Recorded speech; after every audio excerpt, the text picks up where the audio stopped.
Խան Սաղաթելյանի բնակարանն ու մեքենաները եւ այլն Կարեն Սիմոնյանն է Գյումրիում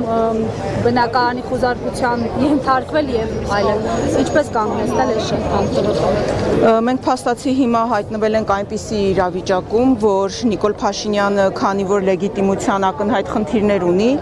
փորձում է իր իշխանությունը ամրապնդել ռեպրեսիաների միջոցով եւ երեք մենք մարդու իրավունքների պաշտպանի գրասենյակի մոտ ենք ակցիա իրականացնում, նաեւ հանդիպեցինք պաշտպանի հետ, ներկայացրեցինք մեր մտահոգությունները։ Այդ ակցիայի ժամանակ էլ ես ասացի, որ փաստորեն օր չկա, որ որևէ մեկի տուն չմտնեն, խոզարկություն չիրականացնեն, չկալանավորեն կամ չձերբակալեն, այսինքն այդպիսի բացառիկ օրեր մենք առաջիկայում չենք ունենա եւ գնալով այս ռեպրեսիաները շատանում են, որովհետեւ Նիկոլ Փաշինյանը որոշել է փոքրիկ Հիտլեր խաղալ եւ նացիստական ռեժիմ է ուզում հաստատել Հայաստանում, նաեւ պետք է հիշել, որ նացիստական այս ռեպրեսիաներն էլ միանգամից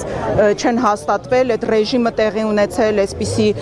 փոքր ձերբակալություններով, հետապնդումներով ու քանի որ համատարած լռություն է տեղի ունեցել, այդ չարագործը կարողացել է ամրապնդել իր դիրքերը եւ թե վերջում ինչ տեղի ունեցավ, արդեն պատմությունից բոլորիս է հայտնի։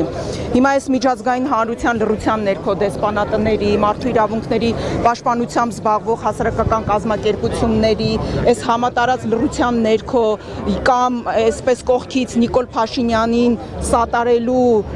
իրենց ջանքերի շնորհիվ մենք փաստորեն նոր փոքրիկ ֆյուրեր ենք ստանում, որովհետև իրենց համար ավելի կարևոր են ոչ թե ժողովրդավարական արժեքները, այլ այն, որ Նիկոլ Փաշինյանը դարձել է իրենց ձեռքին գործիք ընդդեմ Ռուսաստանի եւ Հայաստանը դարձրել է աշխարհաքաղաքական մանրադրամ։ Բաժանորդագրվեք Արմաթ մեդիայի ալիքներին սոցցանցերում, հետևեք մեզ նաև Armat Media AM կայքում։